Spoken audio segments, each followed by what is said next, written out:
CBS, The Late Show host Stephen Colbert has attacked the legitimacy of the U.S. Supreme Court, arguing it shouldn't have the power to decide an important abortion case that could end up overturning Roe v. Wade. "We don't live in a democracy anymore," the comedian bizarrely concluded.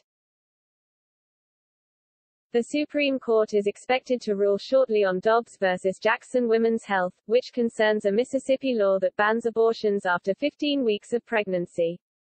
The decision could result in the overturning of the landmark 1973 case Roe v. Wade if the justices decide to uphold the Mississippi law.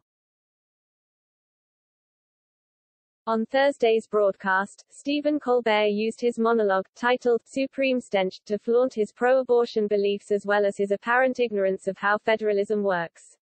The comedian cited Justice Sonia Sotomayor, who has argued the case is only now being challenged to take advantage of former President Donald Trump's recent court appointees. Colbert also cited a poll conducted by The Washington Post and ABC News claiming only 27% of Americans want to see Roe overturned.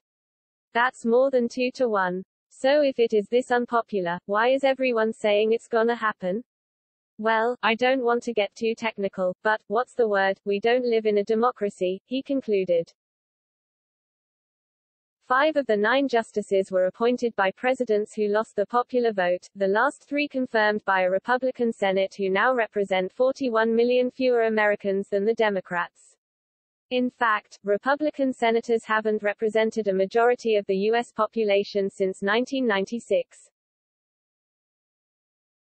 He noted that a lot has changed since 1996. Back then, the Oscar for Best Supporting Actor went to Kevin Spacey, and the Best Director was Mel Gibson. During the monologue, Colbert mocked Justices Clarence Thomas, Amy Coney Barrett, Brett Kavanaugh, and Chief Justice John Roberts, all of whom were appointed by Republican presidents.